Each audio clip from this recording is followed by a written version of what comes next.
वंदे। उत्तर प्रदेश सरकार में मेरे वरिष्ठ सहयोगी, प्रदेश सरकार के वन, पर्यावरण एवं जंतु उद्यान विभाग के मंत्री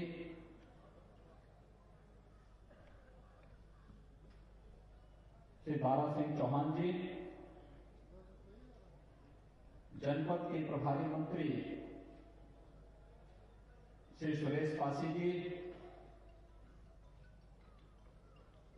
विधान परिषद के सदस्य श्री यशवंत सिंह जी,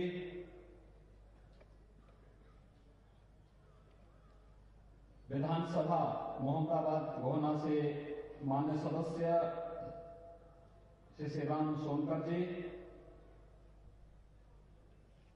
घोसी विधानसभा क्षेत्र से मान्य सदस्य श्री विजय राजभर जी, भारतीय जनता पार्टी के क्षेत्रीय अध्यक्ष डॉक्टर धर्मेंद्र सिंह जी, मऊ के जिलाध्यक्ष प्रवीण कुमार गुप्त जी, जनपद मऊ की 136 करोड़ रुपए से अधिक की परियोजनाओं के आज के इस लोकार्पण और शिलान्यास कार्यक्रम यहां पर उपस्थित जनपद मऊ के सभी उपस्थित भाइयों बहनों, पत्रकार मित्रों, भारत के अंदर राष्ट्रवाद की अलग जगाने वाली इस धरती को कोटि कोटि नमन करते हुए, जिस धरती में पंडित श्याम नारायण पांडे ने अपनी अमिट कृति हल्दी घाटी के माध्यम से देश के युवाओं को मातृभूमि के प्रति समर्पित होने की प्रेरणा दी, अनेक स्वतंत्रता संग्राम सेनानियों और स्वतंत्र भारत में भी अनेक लोकप्रिय राजनेताओं को देने वाली इस धरती को आज विकास की ये योजनाएं समर्पित करते हुए मैं अपने जनप्रतिनिधियों को हृदय से बधाई देते हुए आप सबको इस अवसर पर अपनी बधाई देता हूं, अपनी शुभकामनाएं देता हूं। भाइयों बहनों, आप बहुत देर से यहां पर इंतजार कर रहे हैं और मुझे लगता है कि लगभग 3 घंटे से ज्यादा समय से आप सबकी यहां पर उपस्थिति, जिस धैर्य के साथ आप सबने यहां पर इंतजार किया है, मैं इसके लिए आप सबका हृदय से अभिनंदन करता हूं। मैंने प्रयास किया था कि मैं समय पर यहां आऊं, लेकिन संजोग ऐसा रहा कि चाहते हुए भी मौसम की विपरीत स्थितियों में, यहां पे बहुत शानदार धूप है और मैं कल लखनऊ से अयोध्या से रात्रि में ही गोरखपुर आ गया था। गोरखपुर इसलिए आया था कि मऊ के नजदीक है, मैं तत्काल सुबह समय पर यहां पहुंच जाऊंगा और भरपूर समय आपको यहां पर दूंगा। लेकिन सुबह से ही भयंकर कोहरा है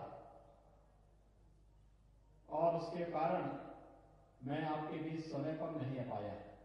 इससे पहले भी जब मैं घोसी विधानसभा क्षेत्र के चुनाव के लिए श्री विजय राजभर के प्रचार में यहां आया था, तब भी मुझे लेट हो गया था, लेकिन उस समय भी आप लोगों ने, घोसी के मतदाताओं ने वहां पर देर तक इंतजार किया और श्री विजय राजभर को भारी मतों से विजयी बना करके यहां से भेजा। मैं उन सबका हृदय से धन्यवाद करता हूं, अभिनंदन करता हूं।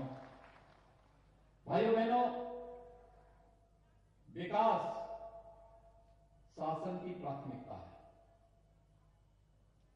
याद करिए 2014 में जब देश के प्रधानमंत्री के रूप में मोदी जी ने शपथ ग्रहण किया था, तब उन्होंने देश की जनता को एक ही बात कही थी कि हम विकास की योजनाओं का लाभ बिना भेदभाव के हर गरीब तक पहुंचाने का कार्य करेंगे। गरीब के साथ कोई भेदभाव नहीं होने देंगे, न जाति के नाम पर, न मत और मजहब के नाम पर, न क्षेत्र और भाषा के आधार पर। इस देश के अंदर एक नियति बन गई थी चेहरा देखकर के योजनाओं का लाभ देने का। योजनाओं का लाभ चेहरा देखकर के देने की जो दुष्प्रवृत्ति थी, इसी ने इस देश के अंदर गरीबी, इस देश के अंदर बेरोजगारी, इस देश के अंदर अव्यवस्था, इस देश के अंदर अराजकता को जन्म दिया। और आजादी के बाद पहली बार देश के अंदर योजनाओं का लाभ बिना किसी भेदभाव के देने की बात जो प्रारंभ हुई, आज उसका परिणाम है प्रधानमंत्री आवास बिना भेदभाव के हर गरीब को दिया जाता है। स्वच्छ भारत मिशन के अंदर हर गरीब के घर में शौचालय बनता है, विद्युत का कनेक्शन बिना भेदभाव के हर गरीब को मिलता है, रसोई गैस का सिलेंडर हर गरीब को बिना भेदभाव के मिलता है, 5 लाख रुपए की आयुष्मान भारत की सुविधा हर गरीब को बिना भेदभाव के मिलता है। हर व्यक्ति को बिना भेदभाव के शासन की योजनाएं देने का कार्य, न उसकी जाति देखनी है, न उसका मत देखना है, न उसका मजहब देखना है, न उसका क्षेत्र देखना है, न उसकी भाषा देखनी है, क्योंकि हमारे लिए तो देश के अंदर 135 करोड़ की जनता ही हमारा परिवार है और उसके चेहरे पर खुशहाली लाना यही प्रधानमंत्री मोदी जी का संकल्प है। और उसी संकल्प के लिए दिन रात परिश्रम करते हैं, देश की जनता के साथ उनके सुख दुख में खड़े होते हुए दिखाई देते हैं। हमारे लिए भी प्रदेश के अंदर 24 करोड़ की आबादी ही अपना परिवार है और इसके तरह हम तो सोच भी नहीं सकते, इसके अंदर कुछ भी नहीं सोचा जा सकता। इस 24 करोड़ जनता के चेहरे पर खुशहाली हो, इनके जीवन में मंगल हो और इन सबको न केवल विकास की योजनाओं के साथ जोड़ना बल्कि प्रत्येक नागरिक को सुरक्षा प्रदान करने का कार्य भी सरकार कर रही है। विकास की योजनाओं को पहुंचाने के साथ साथ, लोक कल्याणकारी योजनाओं को पहुंचाने के साथ साथ विकास की योजनाओं पर भी उनका अधिकार होना चाहिए। सड़क बननी चाहिए, बिजली आनी चाहिए, शुद्ध पेयजल की व्यवस्था होनी चाहिए, बाढ़ से बचाव की व्यवस्था होनी चाहिए, बंद पड़ चुके कल कारखानों को फिर से प्रारंभ होना चाहिए और युवाओं को रोजगार और नौकरी भी मिलनी चाहिए। आप याद करिए 2017 के पहले प्रदेश के अंदर नौकरी भी चेहरा देखकर के दी जाती थी। नौकरी निकलती थी, एक परिवार के लोग झोला लेकर के वसूली के लिए निकल पड़ते थे। लेकिन हम लोगों ने पिछले 4.25 वर्ष के दौरान 4.25 लाख नौकरियां प्रदेश के युवाओं को दी, सरकारी नौकरियां युवाओं को दी, चाहे वो पुलिस की भर्ती हो, अध्यापक की भर्ती हो, शिक्षा विभाग की हो, स्वास्थ्य विभाग की हो, सिंचाई विभाग की हो, लोक निर्माण विभाग की हो, किसी भी विभाग की नौकरी क्यों न रही हो, कोई बेईमानी और भ्रष्टाचार नहीं कर सकता। उत्तर प्रदेश के युवाओं की प्रतिभा और उसकी ऊर्जा के साथ कोई धोखा नहीं कर सकता। कोई धोखा करेगा तो उसकी जगह जेल होगी, जेल, और उसे जेल पहुंचाने का कार्य भी सरकार ने मजबूती के साथ किया है।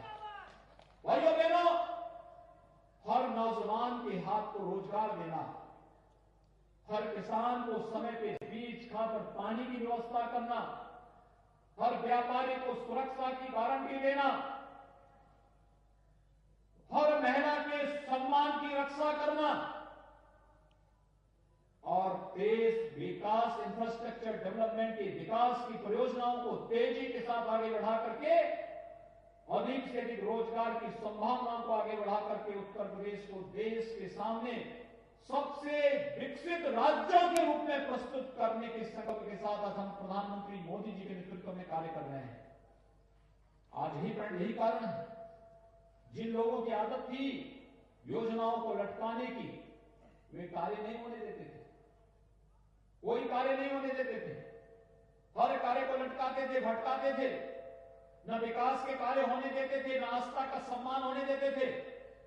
आखिर इन 3 वर्षों, इन 3 पौने 4 साल के दौरान लोग सोचते थे, लोग हमसे पूछते थे क्या अयोध्या में राम मंदिर बन पाएगा? हम कहते थे जरूर बनेगा, चिंता मत करिए, जरूर बनेगा। पर भाइयों बहनों, जनता जनार्दन ने अवसर दिया, प्रधानमंत्री के रूप में मोदी जी आए, 500 वर्षों की समस्या का समाधान किया और 5 अगस्त 2020 को अयोध्या में भगवान राम के भव्य मंदिर निर्माण का मार्ग भी प्रशस्त हो गया। 500 वर्षों तक जिस कार्य की तमन्ना देश की जनता देखती थी, जिसके लिए वो शहीद हुई थी, अपनी आस्था को प्राप्त करने के लिए जो तमन्ना थी, आज सपना साकार हुआ। कोई सोचता था? विकास की बड़ी बड़ी परियोजनाओं के बारे में भी चर्चाएं होती थी। लोग कहते थे क्या ये होंगे, ये 4 लेन, 6 लेन, इन सड़कों के बारे में लोग कल्पना करते थे। आज हम पूर्वी उत्तर प्रदेश को पूर्वांचल एक्सप्रेसवे के साथ जोड़ रहे हैं। ये पूर्वांचल एक्सप्रेसवे पूर्वी उत्तर प्रदेश के अर्थव्यवस्था की बैकबोन बनने जा रही है, यानी यहां की अर्थव्यवस्था की रीढ़ बनने जा रही है। जो पूर्वी उत्तर प्रदेश आजादी के बाद से अपनी विपन्नता के लिए रो रहा था, आज पूर्वी उत्तर प्रदेश में व्यापक पैमाने पर नए उद्योग लाने और नए सिरे से यहां पर रोजगार की संभावनाओं को आगे बढ़ाने और अपने युवाओं को इस बात की गारंटी देने के लिए हम लोग आए हैं कि यहां का युवा पलायन नहीं करेगा, बल्कि उसके घर और उसके गांव में ही हम लोग उसको रोजगार और नौकरी देने का कार्य करेंगे। ये पूर्वांचल एक्सप्रेसवे इसी उद्देश्य के साथ हम लोग बना रहे हैं। आजमगढ़ में एक नया राज्य विश्वविद्यालय बनाया जा रहा है। ये विश्वविद्यालय आधुनिक शिक्षा का एक नया केंद्र बिंदु बनकर के उभरेगा। आजमगढ़, जिसको लोग पहले डर से नाम भी नहीं लेते थे, लेकिन आज आजमगढ़ में विश्वविद्यालय बन रहा है, एयरपोर्ट बन रहा है। एयरपोर्ट की सुविधा देश और दुनिया के लिए मऊ के लोगों को गोरखपुर और लखनऊ और वाराणसी नहीं जाना पड़ेगा। मुश्किल से 50 किलोमीटर की दूरी पर, 1 घंटे की दूरी पर एयरपोर्ट, और एयरपोर्ट से देश के अंदर कहीं भी जाने की सुविधा आपको केवल आजमगढ़ से प्राप्त हो जाएगी। भाइयों बहनों, ये विकास की ये योजनाएं लोगों के जीवन में व्यापक परिवर्तन लाने की दिशा में सरकार का एक प्रयास है, क्योंकि विकास के प्रति सोच रखने वाली सरकार आपने दी, तो इसलिए सरकार ने भी इस प्रकार की योजनाएं दी। हम लोगों ने एक प्रयास प्रारंभ किया है, महिला स्वयंसेवी समूह के माध्यम से मातृशक्ति के स्वावलंबन के कार्यक्रम को आगे बढ़ाया जा सके बहुत बेहतर तरीके से। आज आप देख रहे होंगे, अभी 3 दिन पहले हम लोगों ने 97,000 से अधिक महिला स्वयंसेवी समूहों को 400 करोड़ रुपए से अधिक की राशि रिवॉल्विंग फंड के रूप में वितरित की है। वे उनका समूह कुछ न कुछ कार्य अपने अपने गांव में कर सके, कोई सिलाई का, कोई कढ़ाई का, कोई मास्क बनाने का, कोई अपने गांव की 1 डिस्ट्रिक्ट 1 प्रोडक्ट की योजना के साथ जुड़ने का, कोई मुर्गी पालन का, कोई बतख पालन का, कोई बकरी पालन का, कोई गाय पालन का, कोई किसी अन्य कार्य, कोई सौर चार के साथ जुड़ेगा, कोई किसी अन्य योजना के साथ जुड़ेगा। ये सभी कार्य इसी के लिए, क्योंकि अगर एक महिला अपने परिवार में खुशहाल होती है तो पूरा परिवार खुशहाल होता है, और परिवार खुशहाल होता है और समाज की खुशहाली का मार्ग प्रशस्त करता है। और यही कार्यक्रम आगे बढ़ रहे हैं, और इसीलिए आज हम सब आपके बीच आए हैं आपसे कहने के लिए। सितारा सिंह भी बड़े चिंतित थे पिछले दिनों, बरसात में बाढ़ आई थी, वे परेशान थे, बाढ़ से मऊ के अंदर नुकसान न हो जाए। हमने कहा चिंता न करें, हमने बाढ़ की समस्या का समाधान किया है, न्यूनतम स्तर पर लाए हैं, और देखना 1-2 वर्षों के अंदर में ऐसी स्थिति पैदा कर देंगे, बाढ़ की अस्थायी समस्या का समाधान, बाढ़ की समस्या का स्थायी समाधान हम लोग निकाल देंगे। नदियों को ड्रेजिंग करके चैनलाइज करना, व्यवस्थित तरीके से कहीं भी नदियां इधर उधर नहीं जाएंगी, बल्कि एक चैनल उसको देंगे, उस चैनल के माध्यम से नदियां अपना राह बनाएंगी, जनता बाढ़ से बचेंगी, किसी भी प्रकार की कोई अव्यवस्था अराजकता कहीं भी देखने को नहीं मिलेगी और एक व्यवस्थित रूप से हम आगे बढ़ाने का कार्य करेंगे। काफी हद तक सफलता मिली है, बहुत सारी जगह पर इस प्रकार के कार्यक्रमों को सफलतापूर्वक हमने आगे चलाया है और आगे भी ये कार्य प्रारंभ हो गए। हम लोगों ने कह दिया है जल शक्ति विभाग से हर हाल में 15 जनवरी से बाढ़ से संवेदनशील स्थलों पर कार्य प्रारंभ करें और 15 मई के अंदर अंदर ये सारे कार्य संपन्न हो जाएं, जिससे जनता को परेशानी न हो। आजमगढ़ हो, मऊ हो, बलिया हो, गोरखपुर हो, देवरिया, अंबेडकर नगर या कोई भी जनपद हो, कहीं भी बाढ़ से कोई समस्या किसी के सामने नहीं आनी चाहिए। इसके स्थायी समाधान का मार्ग निकलना चाहिए। लेकिन साथ साथ आर्सेनिक और फ्लोराइड से जुड़े हुए क्षेत्रों में शुद्ध पेयजल की आपूर्ति करने के लिए सरकार ने व्यापक कार्य योजना बनाई है। याद करिए, हम लोगों ने बुंदेलखंड और विंध्य क्षेत्र में प्रधानमंत्री जी से शिलान्यास करके पेयजल की योजना को आगे बढ़ा दिया है। अब आर्सेनिक और फ्लोराइड से प्रभावित क्षेत्रों में हम शुद्ध पेयजल की आपूर्ति करने जा रहे हैं। इसके लिए व्यापक कार्य योजना बन चुकी है। आने वाले समय में बंद उद्योगों को, जो कपड़ा उद्योग बहुत सारी जगह कताई मिलें बंद हो रखी हैं, हम लोगों ने व्यापक कार्य योजना बनाने के लिए कहा कि बंद कताई मिलों को चलाने के लिए व्यापक कार्य योजना बनाई जानी चाहिए। इस बार मैं देख रहा था जब कंबल वितरण का कार्य किया जा रहा है, मैंने कहा है प्रशासन से मोटा कंबल दीजिए गरीबों को, जिससे ठंड वास्तव में ठंड से बचाया जा सके, क्योंकि एक गरीब के लिए इससे बचना बहुत महत्वपूर्ण है। और भाइयों बहनों, ये मोटा जो कंबल है, ये मोटा कंबल प्रदेश के ही कंबल कारखानों में बनाया जा रहा है। पिछली सरकारों ने इन्हें बंद कर दिया था, हमने इसे फिर से चलाया है और आज प्रदेश के कंबल कारखानों में बने हुए कंबल से जब गरीब की ठंड भाग रही है तो उसका आशीर्वाद भी सरकार को प्राप्त हो रहा है कि देखिए, एक गरीब के ठंड को सरकार ने दूर किया है और उसका लाभ किस रूप में प्राप्त हो रहा है। ये योजनाओं का लाभ और साथ साथ शासन का पैसा अगर सही जगह इस्तेमाल हो जाए तो कोई समस्या ही नहीं आती। समस्या तो तब आती थी जब पिछली सरकारें इन सभी मिलों की जमीनों को बेचने का काम कर रही थी, मिलों को बंद करती थी, नौजवानों को बेरोजगार करती थी और फिर एक एक करके जब ये कारखाने बंद होते थे फिर उनकी जमीनों को नीलाम करने का कार्य औने पौने दाम पर करती थी। हमारी सरकार ने मिलों को, जमीनों को बेचने का कार्य नहीं किया।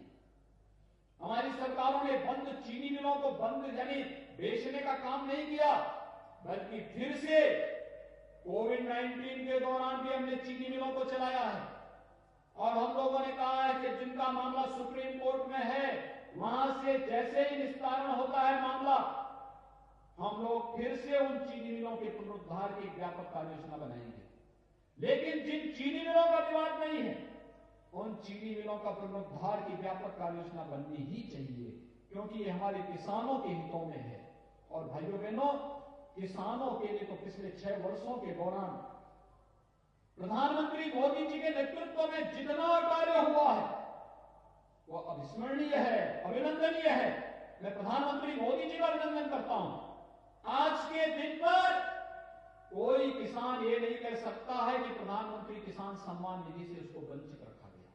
हर किसान के पास सालाना 6,000 रुपए प्रधानमंत्री किसान सम्मान निधि का देने की व्यवस्था कर दी गई है। 6,000 रुपए सालाना, यानी हर चौथे महीने 2,000 रुपए स्वतः ही किसान के खाते में जा रहे हैं। अभी परसों 25 तारीख को प्रधानमंत्री मोदी जी उत्तर प्रदेश के 2,30,00,000 किसानों के खातों में 1,800 करोड़ रुपए से अधिक की राशि सीधे उनके खातों में भेजने का कार्य करेंगे। पूरे देश के अंदर अगर आप देखेंगे तो 9 करोड़ किसानों के खातों में 18,000 करोड़ रुपए की राशि जाने वाली है। इतना बड़ा कार्य भाइयों बहनों पहली बार देश के अंदर हुआ है। किसानों की उपज को खरीदने का मामला हो, गन्ना मूल्य का भुगतान पिछले 3.5 वर्ष के दौरान 1,12,000 करोड़ रुपए से अधिक का गन्ना मूल्य का भुगतान हुआ।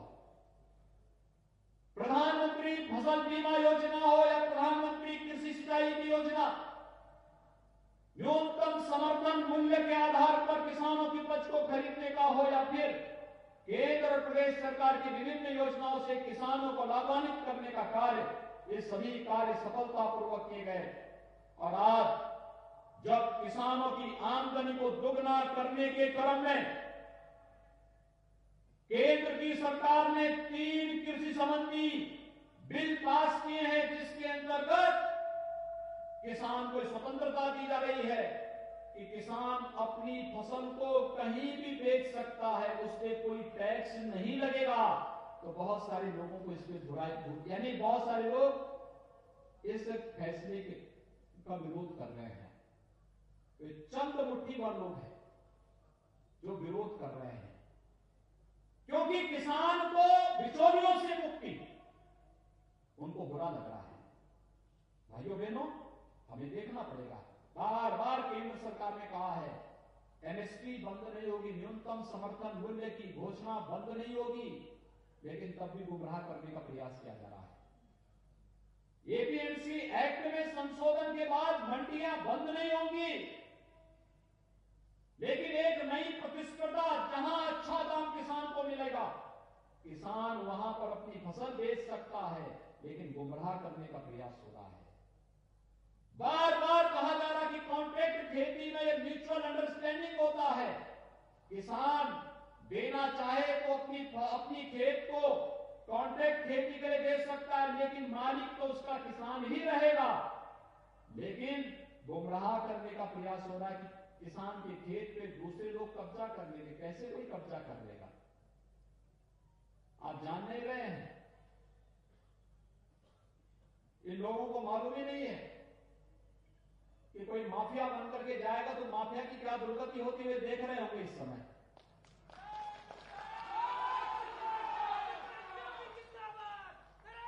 किसान के हितों के साथ और मजदूरों के हितों के साथ और युवाओं के जीवन के साथ किसी को खिलवाड़ करने की छूट नहीं दी जाएगी, और अगर कोई करेगा तो फिर परिणाम भी भुगतेगा। और यही तो कहा जा रहा है, लेकिन फिर भी एक झूठ को बार बार कह करके जनता के सामने भ्रम की स्थिति पैदा करने का कुत्सित प्रयास किया जा रहा है।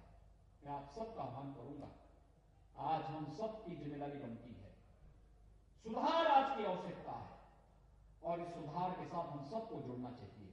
ये विकास, इसी सुधार की प्रक्रिया के साथ आप सबको जोड़ने के लिए आज हम सब आपके बीच आए हैं। हम आने वाले समय में ढेर सारी अन्य योजनाओं के साथ यहां पर आ रहे हैं। आज तो मैं केवल एक सामान्य जनपद भ्रमण और यहां की समीक्षा की दृष्टि से आपके बीच में आया था। इन योजनाओं का जो हमारे जनप्रतिनिधियों ने यहां पर प्रयास करके यहां के विकास के लिए कुछ योजनाएं ला करके आपको समर्पित की हैं, इन योजनाओं का यहां पे लोकार्पण और शिलान्यास का ये भव्य कार्यक्रम यहां पर हो रहा है। मैं इसके लिए अपने इन सभी तीनों अपने विधायकों का, एमएलसी का, जो हमारे मंत्री हैं श्री दारा सिंह जी, श्री राम सोनकर जी, श्री विजय राजभर जी, श्री यशवंत सिंह जी, इन सबको हृदय से मैं बधाई देता हूं विकास की योजनाओं में रुचि देखने के लिए, विकास की योजनाओं को यहां लाने के लिए, और यहां की जनता को इन सारी योजनाओं को समर्पित करने के लिए मुझे बहुत प्रसन्नता की अनुभूति हो रही है।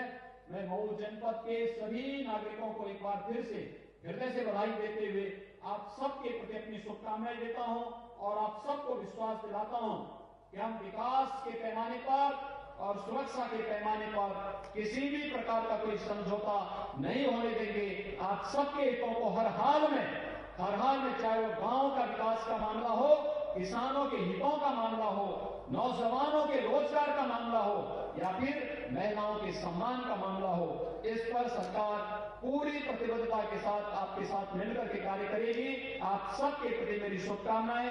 धन्यवाद। जय हिंद।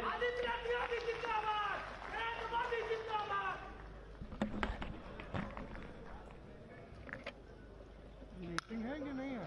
कार्यक्रम समापन की कड़ी में माननीय प्रभारी मंत्री जी से सादर अनुरोध है।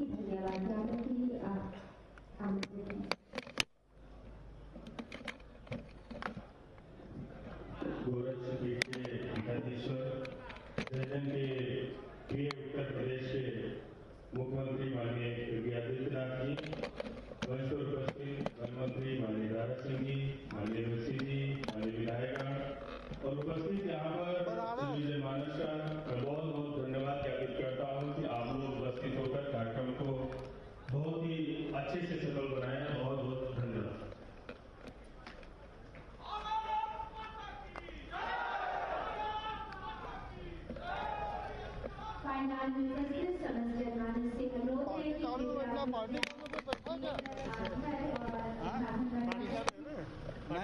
किसमें बैठे थे? हम तो क्यूआरटी दूसरी में आए थे। पार्टी का बैठे ना, पार्टी का है ना जगह।